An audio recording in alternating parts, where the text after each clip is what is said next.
Assalamualaikum warahmatullahi wabarakatuh. Salam sejahtera. Hai teman-teman, kami di kelas 11 IPA 1 MAN 1 Kabupaten Gorontalo akan menyampaikan seluruh materi akidah akhlak yang kami pelajari di semester ganjil. Selamat menyaksikan, check it out. Bismillahirrahmanirrahim. Assalamualaikum warahmatullahi wabarakatuh. Hai teman-teman, perkenalkan nama saya Muhammad Fikri Agung Kai. Saya berasal dari kelas 11 IPA 1. Dari kelompok 1 akan membawakan tentang materi aliran Khawarij. Oke, yang pertama, aliran Khawarij berasal dari kata bahasa Arab yang diambil dari bahasa Arab, yaitu Khawarij secara harfiah, yang berarti ialah mereka yang keluar. Oke, maksudnya ialah kata ini dipergunakan oleh kalangan Islam untuk mereka yang keluar dari barisan Ali bin Abi Thalib karena telah mengecewakan mereka dengan sifatnya yang telah menerima tawaran dari tahkim yang dikomandoi oleh Amr bin As pada tahun 57 Masehi sampai 657. Oke, sekarang yang kedua adalah tentang dasar atau dasar ajaran dari aliran Khawarij ini. Kaum Khawarij juga menyebut mereka dengan syu'ah atau yang artinya dengan menjual. Yang maksudnya kata menjual ini ialah mereka menjual diri mereka untuk mendapatkan ridho Allah Subhanahu wa taala, sebagaimana yang terdapat dalam Quran surah Al-Baqarah ayat 207. Bismillahirrahmanirrahim. Wa minan nasi may yasrib ibtigha'a mardatillah wallahu ra'ufun bil ibad. Yang artinya, dan di antara manusia ada yang mereka menjual diri mereka hanya untuk mendapatkan ridho Allah Subhanahu wa taala, dan Allah Maha Penyantun kepada hambanya. Oke, sekarang yang ketiga itu tentang doktrin-doktrinnya atau tentang pemikiran-pemikirannya. Kaum Khawarij juga memiliki pemikiran-pemikiran atau doktrin-doktrin terhadap sosial atau bisa dibilang dalam teologi. Yang pertama ialah seseorang muslim yang melakukan dosa besar tidak disebut lagi sebagai seorang muslim. Yang kedua, seseorang muslim harus berhijrah dan mengikuti golongan mereka. Yang maksudnya golongan mereka ialah orang yang mengikuti Ahlussunnah wal Jamaah. Yang ketiga, amar ma'ruf nahi munkar. Yang keempat, manusia ada hak untuk melakukan perbuatannya, bukan dari Tuhan. Yang kelima ialah Al-Quran adalah makhluk. Yang keenam ialah ayat Al-Quran adalah kata kunci dan tidak boleh ditinggalkan. Itu adalah samar. Sekian materi dari saya. Assalamualaikum warahmatullahi wabarakatuh. Bismillahirrahmanirrahim. Assalamualaikum warahmatullahi wabarakatuh. Perkenalkan, nama saya Nur Fadila Male. Saya dari kelompok 1 akan menyampaikan apa sih aliran Murji'ah. Aliran Murji'ah berasal dari bahasa Arab al-ja'a yarji'u, yang berarti menunda atau menangguhkan. Aliran ini disebut Murji'ah karena mereka telah menunda penyelesaian persoalan konflik politik antara Ali bin Abi Thalib, Muawiyah bin Abi Sufyan, dan Khawarij ke hari perhitungan di akhirat nanti. Karena itu mereka tidak ingin mengeluarkan pendapat siapa orang yang benar dan siapa orang yang dianggap kafir antara ketiga golongan yang tengah bertikai tersebut. Yang kedua yaitu doktrin ajaran. Menurut Harun Nasution, menyebutkan bahwa Murji'ah mempunyai 4 pokok ajaran. Yang pertama, menunda hukuman Ali, Muawiyah, Amr bin As, dan Abu Musa As'ari yang terlibat tahkim dan menyerahkannya kepada Allah di akhirat kelak. Yang kedua, menyerahkan keputusan kepada Allah untuk orang muslim yang berdosa besar. Yang ketiga, mementingkan iman dari amal. Yang keempat, menyerahkan pengharapan kepada Allah untuk orang muslim berdosa besar untuk memperoleh ampunan dan rahmat Allah. Sekian dari saya. Wassalamualaikum warahmatullahi wabarakatuh. Assalamualaikum warahmatullahi wabarakatuh. Perkenalkan, nama saya Rodia Rahman. Saya akan menjelaskan aliran Syiah. Yang pertama, pengertian. Syiah berasal dari kata bahasa Arab Syiah. Syiah menurut etimologi bahasa Arab bermakna pembela dan pengikut seseorang. Adapun makna lain, kaum yang berkumpul di atas suatu perkara. Syiah adalah bentuk pendek dari kalimat bersejarah Syiah Ali yang artinya pengikut Ali. Yang kedua, doktrin ajaran. Doktrin ajaran terbagi menjadi 5. Yang pertama, tauhid, bahwa Allah Subhanahu wa taala adalah Maha Esa. Yang kedua, al-adl, bahwa Allah adalah Maha Adil. Yang ketiga, an-nubuwah, bahwa meyakini keberadaan para nabi sebagai pembawa berita dari Tuhan untuk umat manusia. Yang keempat, al-imamah, bahwa Syiah meyakini adanya imam-imam yang senantiasa memimpin umat sebagai penerus risalah kenabian. Yang kelima, al-ma'ad, bahwa akan terjadinya hari kebangkitan. Oke, sekian dari saya. Wassalamualaikum warahmatullahi wabarakatuh. Assalamualaikum teman-teman, perkenalkan nama saya Istifi, saya berasal dari kelompok 1. Saya di sini akan menjelaskan apa sih aliran Jabariyah itu. Jadi, secara bahasa Jabariyah atau fatalism berasal dari kata jabara, yang artinya memaksa dan mengharuskan melakukan sesuatu. Sedangkan menurut Harun Nasution, Jabariyah adalah paham yang menyebutkan bahwa segala perbuatan manusia telah ditentukan oleh kadar dan kadar Allah. Maksudnya, segala perbuatan manusia tidak berdasarkan kehendak manusia, melainkan kehendak Allah Subhanahu wa Ta'ala. Di next video selanjutnya, saya akan menjelaskan dasar ajaran beserta doktrin-doktrinnya. Hai guys, kembali lagi bersama saya Istihipi. Jadi saya akan menjelaskan tentang dasar ajaran beserta doktrin-doktrinnya. Dasar ajaran, dasar pemahaman tentang aliran Jabariyah ini telah dijelaskan dalam Al-Quran Surah As-Saffat ayat 96 yang berbunyi Wallahu khalaqakum wa ma ta'malun, yang artinya padahal Allah lah yang telah menciptakan kamu dan apa yang kamu perbuat itu. Selanjutnya, doktrin ajaran. Doktrin ajaran terbagi atas dua. Yang pertama yaitu aliran ekstrim. Doktrin aliran Jabariyah yang ekstrim ini menyatakan bahwa manusia lemah, tidak berdaya, dan terikat pada kekuasaan dan kehendak Tuhan. Yang kedua yaitu aliran moderat. Tokoh yang berpaham seperti ini adalah Husain bin Muhammad An-Nazar. Ia mengatakan bahwa Allah telah menciptakan segala perbuatan manusia dan menurut aliran ini Tuhan tidak dapat dilihat di akhirat. Sekian, terima kasih. Assalamualaikum teman-teman. Perkenalkan, nama saya Jihan Pratiwi Ali. Saya dari kelompok 1 akan menjelaskan tentang aliran Qadariyah. Yang pertama, pengertian Qadariyah. Secara etimologi, Qadariyah berasal dari bahasa Arab yaitu qadara yang artinya kemampuan dan kekuatan. Adapun secara terminologi yaitu aliran yang dipercaya bahwa manusia tidak diintervensi oleh Allah. Aliran ini menekankan kebebasan manusia dalam mewujudkan perbuatan-perbuatannya. Yang kedua, dasar ajaran. Dasar ajaran aliran Qadariyah terdapat pada Quran Surat Ar-Ra'd ayat 11 yang berbunyi Bismillahirrahmanirrahim. Innallaha la yughayyiru ma biqaumin hatta yughayyiru ma bi anfusihim. Yang artinya sesungguhnya manusia tidak akan merubah keadaan suatu kaum sehingga mereka merubah diri mereka sendiri. Yang ketiga, doktrin ajaran. Menurut Dr. Ahmad Amin dalam kitabnya Fajrul Islam menyebutkan pokok-pokok aliran Qadariyah sebagai berikut. Yang pertama, orang yang berdosa besar tidaklah kafir dan bukanlah mukmin, tapi fasik dan orang fasik masuk neraka secara kekal.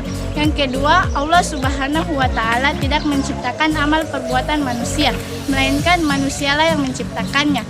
Maka manusia dapat menerima pembalasan baik yaitu surga atas amal baiknya dan menerima pembalasan buruk yaitu neraka atas amal buruknya. Yang ketiga, kaum Qadariyah percaya bahwa Allah itu esa. Menurut mereka Allah Subhanahu wa Ta'ala maha mengetahui, maha hidup, maha berkuasa, maha mendengar dan melihat dengan zatnya sendiri. Yang keempat, kaum Qadariyah percaya bahwa manusia bisa membedakan mana yang baik dan mana yang buruk walaupun Allah tidak menurunkan agama. Sekian dari saya. Wassalamualaikum warahmatullahi wabarakatuh.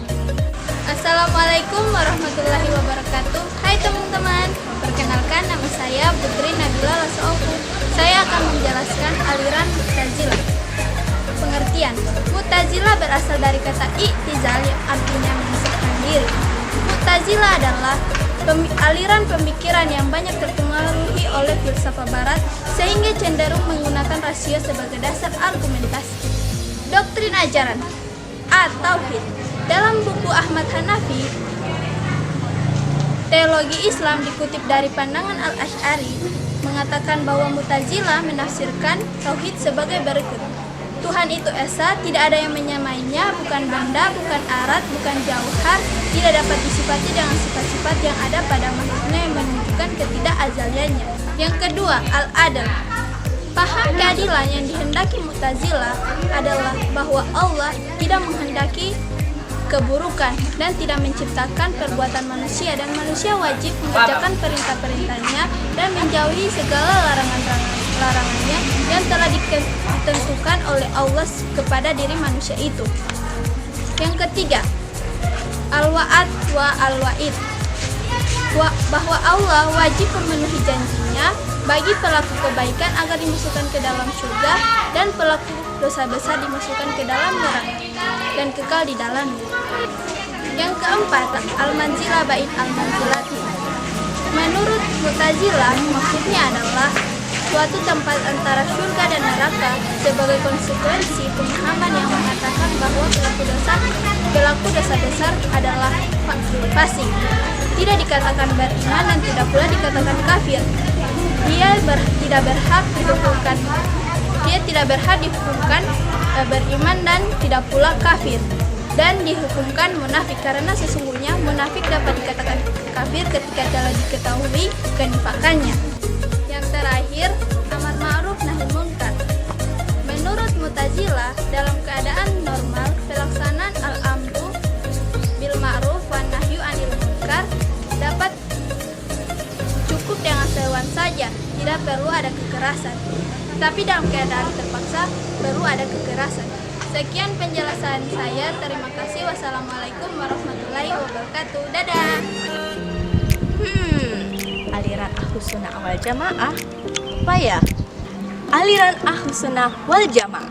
Ahlus Sunnah berarti penganut atau pengikut sunnah Nabi Shallallahu Alaihi Wasallam, dan jamaah adalah sahabat Nabi. Jadi aliran Ahlus Sunnah wal Jamaah adalah penganut sunnah ittiqat Nabi dan para sahabat. Jadi gitu ya. Oh ya, saya Aulia Nisrina Rafifah dari 11 IPA 1 mewakili kelompok 1. Hai, saya akan menjelaskan perbandingan pemikiran aliran kalam. Yang pertama, akal dan wahyu. A. Menurut aliran Mu'tazilah, sebelum datang wahyu, akal menjadi pedoman untuk mengetahui apa yang baik dan apa yang buruk. B. Menurut aliran Al-Asy'ariyah, Imam Asy'ari menjelaskan bahwa wahyulah yang dapat menentukan yang baik dan yang buruk. C. Aliran Maturidiyah, Abu Mansur menjelaskan bahwa akal dapat mengetahui Tuhan baik dan buruk serta mengetahui kewajiban terhadap Tuhan. Akan tetapi wahyulah yang menetapkannya. Sekian, wassalamualaikum, dadah.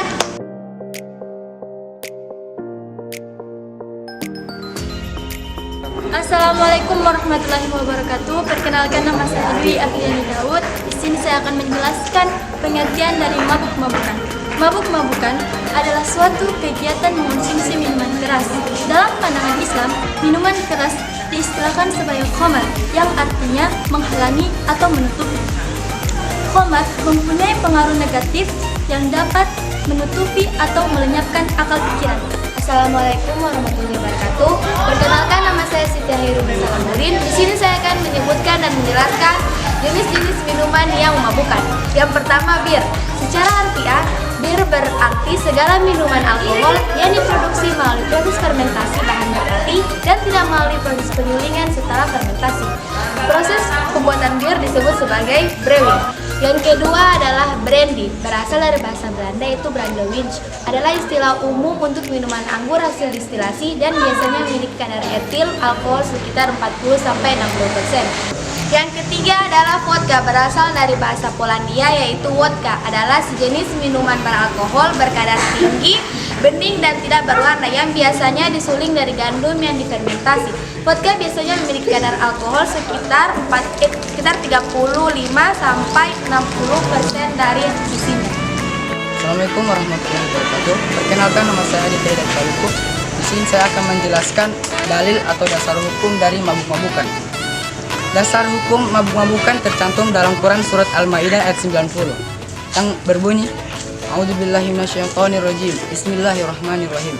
Ya ayyuhalladzina amanu innamal khamru wal maisir wal ansabu rijsum min amali syaitani fajtanibuhu la'allakum tuflihun. Yang artinya, wahai orang-orang yang beriman, sesungguhnya meminum khamar, berjudi, berkorban untuk berhala, menghuni nasib dengan panah adalah perbuatan-perbuatan syaitan. Maka jauhilah perbuatan-perbuatan itu agar kamu mendapat keberuntungan. Quran surat Al-Maidah ayat 90. Sekian dan terima kasih. Assalamualaikum warahmatullahi wabarakatuh. Perkenalkan, nama saya Muhammad Mustaqim Lakoro. saya akan menyebutkan beberapa dampak negatif dari mabuk-mabukan. Oke, langsung saja. Yang pertama adalah melanggar perintah Allah Subhanahu wa taala. Yang kedua adalah terlarang dalam melakukan ibadah. Yang ketiga adalah menghiasi diri dengan kekotoran dan kekejian. Yang keempat adalah menimbulkan penyakit mental organik. Yang kelima adalah menimbulkan kejahatan di masyarakat. Dan yang terakhir adalah mendapatkan sanksi hukum dan sanksi agama. Maka dari itu kita harus menghindari perilaku mabuk-mabukan karena dapat merugikan diri sendiri dan orang lain. Sekian. Assalamualaikum warahmatullahi wabarakatuh. Kenalkan, di sini saya akan perilaku mabuk-mabukan. Konsumsi hama keburukannya jauh lebih besar. Oleh karena itu, khamar disebut sebagai rich atau kotor. Sanksi yang diberikan kepada pengonsumsi khamar yakni menjaga kestabilan dalam beribadah dan memberikan efek jerah kepada pelaku. Sekian dan terima kasih. Assalamualaikum warahmatullahi wabarakatuh. Perkenalkan, nama saya Nahdalia Kau. Di sini saya akan menjelaskan pengertian dari pakaian. Pengertian dari pakaian terbagi menjadi dua, yaitu pengertian menurut bahasa dan pengertian menurut istilah. Pakaian menurut bahasa adalah barang yang dipakai seperti baju, pakaian, dan lain sebagainya. Sedangkan menurut istilah, pakaian adalah barang yang digunakan untuk menutup bagian-bagian tubuh. Sekian, terima kasih. Assalamualaikum warahmatullahi wabarakatuh. Hai, nama saya Agung Nurwahid Mancu. Di sini saya akan menjelaskan tentang fungsi dari pakaian. Fungsi dari pakaian ada banyak. Yang saya akan jelaskan di sini hanya 4. Yang pertama, sebagai penutup aurat. Yang kedua, sebagai bentuk dan perhiasan. Para pakar menjelaskan bahwa sesuatu yang elok adalah yang menghasilkan keserasian. Yang ketiga, sebagai pelindung dari bencana. Dan yang terakhir, sebagai identitas dari suatu golongan atau suatu kaum. Sekian. Kembali lagi bersama saya Nahdalia Kau. Di sini saya akan memaparkan akhlak berpakaian. Akhlak berpakaian terbagi menjadi dua. Yang pertama, akhlak berpakaian bagi laki-laki, dan yang kedua, akhlak berpakaian bagi perempuan. Akhlak berpakaian bagi laki-laki yaitu di bawah lutut sampai di atas pusar. Sedangkan akhlak berpakaian bagi perempuan adalah seluruh bagian tubuh kecuali wajah dan telapak tangan. Sekian, terima kasih. Hai teman-teman, kembali lagi bersama saya Agung Nurwahid Mancu. Di sini saya akan menjelaskan tentang hikmah dari akhlak berpakaian. Hikmah dari akhlak berpakaian yang pertama adalah menjaga identitas sebagai seorang muslim. Jika kita menggunakan pakaian yang sesuai dengan syariat dan menutup aurat, maka kita telah menjalankan sebagian dari perintah agama. Yang kedua, menjaga kebersihan dan kesehatan. Kita telah ketahui bahwa kebersihan adalah sebagian daripada iman. Maka dari itu, biasakan untuk menggunakan pakaian yang bersih dan sehat. Sekian, wassalamualaikum warahmatullahi wabarakatuh. Assalamualaikum warahmatullahi wabarakatuh. Perkenalkan, nama saya Rianto Imran. Saya berasal dari kelas 11 MIA 1. Saya akan menjelaskan pengertian berhias. Menurut Kamus Besar Bahasa Indonesia atau KBBI, berhias adalah memperolok diri dengan pakaian dan dandanan yang menarik dan indah. Berhias dalam ajaran Islam tidak dilarang karena itu adalah naluri manusiawi. Adapun berhias yang dilarang dalam ajaran Islam adalah tabarruj al-jahiliyah, yaitu berhias yang dapat merangsang birahi seseorang selain dari suami istri. Sekian, wassalamualaikum warahmatullahi wabarakatuh. Assalamualaikum warahmatullahi wabarakatuh. Perkenalkan, nama saya Siti Ardianti Ahmad akan menjelaskan macam-macam berhias. Dalam Islam, kita diperintahkan untuk berhias yang baik dan indah sesuai kemampuan masing-masing. Apabila kita akan menjalankan sholat, maka sudah sebaiknya kita berhias dengan baik dan indah. Tapi bukan berarti mewah, karena mewah termasuk dalam kategori yang berlebihan. Macam-macam berhias terbagi menjadi beberapa. Pertama, jilbab, perhiasan, tato, dan menyambung rambut. Assalamualaikum guys, kembali lagi bersama saya Siti Ardianti Ahmad. Kali ini saya akan menjelaskan apa sih hikmah dari akhlak berhias itu. Nah, berhias dapat menunjukkan kepribadian kita tanpa meninggalkan syariat Islam guys. Berhias juga dapat memberikan pengaruh positif dalam berbagai aspek kehidupan, karena berhias diniatkan untuk beribadah. Sudah pasti Allah merestui kan? Namun sebaliknya, Apabila perhiasannya digunakan untuk menarik perhatian orang lain untuk tergoda dan memuji-muji diri kita sendiri agar kita senang, maka itu menjadi alat maksiat dan haram hukumnya. Lupakan Allah, menjadikan alat pemuas nafsu bagi diri kita sendiri, maka yang demikian itu haram. Assalamualaikum warahmatullahi wabarakatuh. Saya di sini akan menjelaskan tentang pengertian dari bertamu. Bertamu adalah mengunjungi rumah orang lain dengan tujuan untuk mempererat tali silaturahim. Bertamu sendiri memiliki tujuan, yaitu untuk menjenguk orang yang sakit, untuk ngobrol biasa, atau membicarakan hal-hal lain. Bertamu sendiri dalam syariat Islam memiliki tujuan utama, yaitu mempererat tali silaturahim dan juga mempererat tali persaudaraan. Sekian, wassalamualaikum warahmatullahi wabarakatuh. Assalamualaikum warahmatullahi wabarakatuh. Perkenalkan, nama saya Ismi Yustika Putri Sulin. Di sini saya akan menyebutkan poin-poin etika dalam bertamu. Yang pertama, meminta izin masuk sebanyak 3 kali. Yang kedua, berpakaian yang rapi dan pantas. Yang ketiga, memberi isyarat atau salam sebelum masuk. Yang keempat, jangan mengintip ke dalam rumah. Yang kelima, memperkenalkan diri sebelum masuk. Yang keenam, masuk dan duduk dengan sopan. Yang ketujuh, segeralah pulang setelah usai urusan. Sekian dari saya. Wabillahi taufik wal hidayah. Wassalamualaikum warahmatullahi wabarakatuh.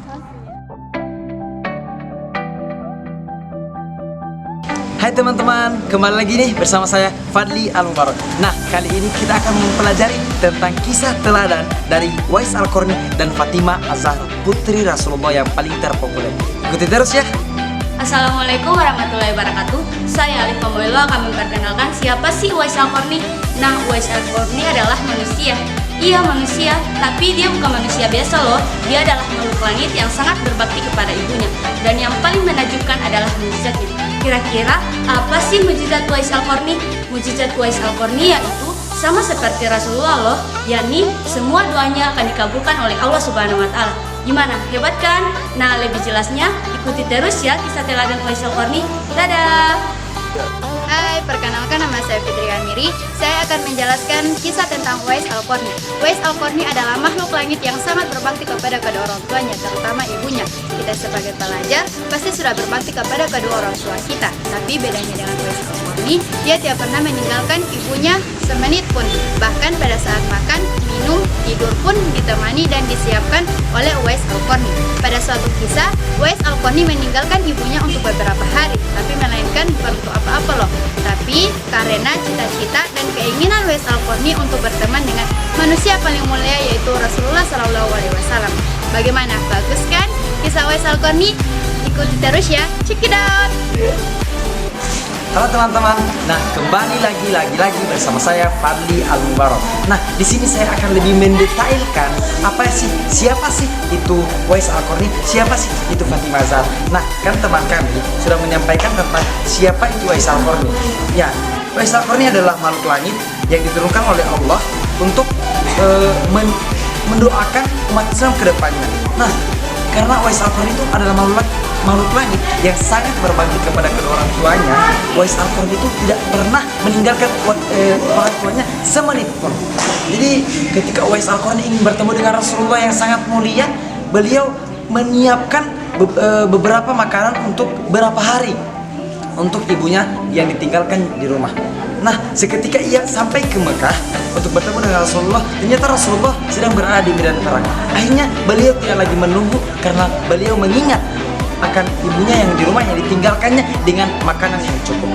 Nah, seandainya kalau kita sedang lagi campingan dengan teman-teman, pasti kita tidak memikirkan orang tua di rumah kan. Nah, itu yang bisa kita ambil dari Uwais Al-Qarni, keteladannya dalam berbakti kepada orang tuanya. Nah, seperti itu ya teman-teman. Assalamualaikum warahmatullahi wabarakatuh. Perkenalkan, nama saya Siti Nur Alawiyah. Saya di sini akan menjelaskan sedikit keteladanan dari Fatimah Az-Zahra. Fatimah Az-Zahra merupakan putri bungsu dari Nabi Muhammad dan Khadijah. Fatimah Az-Zahra merupakan wanita yang paling populer di masanya Rasulullah. Siapa sih yang gak kenal sama Fatimah Az-Zahra? Fatimah Az-Zahra mempunyai banyak kisah keteladanan di dalamnya. Karena Fatimah Az-Zahra merupakan wanita yang pertama menemani Rasulullah di surga Firdaus nanti.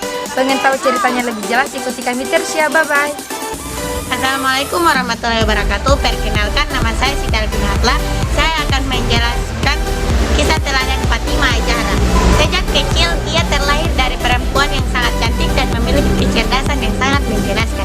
Ia juga memiliki kepribadian yang mandiri dan taat kepada kedua orang tua. Ia sangat berusaha menjaga diri dan kuat agar harga dirinya terjaga. Sejak dewasa, banyak pinangan yang datang kepadanya. Pinangan pertama dari Abu Bakar dan pinangan kedua dari Umar bin Khattab. Rupanya keduanya bukan jodoh Fatimah. Suatu ketika, Jibril menyampaikan kepada Rasulullah bahwa Fatimah akan dinikahi oleh Ali bin Abi Thalib. Tak lama kemudian Ali bin Abi Thalib datang ke Rasulullah dan menyampaikan dengan setulus hati ia akan mempersunting Fatimah. Keduanya pun dinikahi. Keduanya menyadari bahwa cinta yang tulus tertanam di hati keduanya. Namun mereka menyadari bahwa cinta sebelum menikah itu adalah dosa. Dan mereka menyimpan cinta itu sebaik-baiknya. Kemudian mereka menjadi pasangan yang bahagia, romantis sepanjang masa. Sekian, wassalamualaikum warahmatullahi wabarakatuh. Assalamualaikum warahmatullahi wabarakatuh. Perkenalkan, nama saya Mulyani Walau. Saya di sini akan menjelaskan tentang makna gelar Azahra untuk Fatimah. Gelar Azahra diberikan kepada Fatimah mengingat bahwa dia adalah salah satu perempuan yang sangat cantik yang memiliki sifat penyayang, penolong, dan baik hatinya dan taat kepada sang suami. Dia juga merupakan perempuan yang sangat dicintai Allah Subhanahu wa Ta'ala.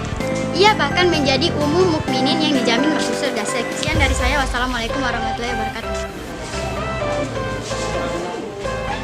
Nah, teman-teman, kali ini saya akan menyampaikan tentang Fatimah Az-Zahra. Fatimah Az-Zahra itu adalah perempuan terpopuler, perempuan yang menemani pertama kali Rasulullah di surga. Sebagaimana kisahnya Rasulullah, ketika Rasulullah ingin meninggal, Fatimah ini sedang menangis. Lalu Rasulullah ini membisikkan ke telinganya, "Aku akan meninggal hari ini." Fatimah pun tampak menangis. Lalu bisikan kedua Rasulullah, yakni perempuan yang pertama yang menemaniku di surga nanti adalah kamu. Jadi Fatimah sangat tersenyum, sangat bangga menjadi anak dari seseorang yang paling mulia di dunia ini. Terima kasih. Wabillahi taufiq wal hidayah. Assalamualaikum warahmatullahi wabarakatuh. Ya, Assalamualaikum warahmatullahi wabarakatuh. Perkenalkan, nama saya Muhammad Ali Tomeh. Di sini saya akan menjelaskan sedikit hikmah dari keteladanan Uwais Al-Qarni dan Fatimah Zahra. Nah, teman-teman sudah tahu kan tentang kisah dari keteladanan Uwais Al-Qarni dan Fatimah Zahra. Nah, dari kisah ini kita akan mengambil sedikit hikmah untuk kita terapkan dalam kehidupan sehari-hari kita. Apa hikmahnya itu, teman-teman?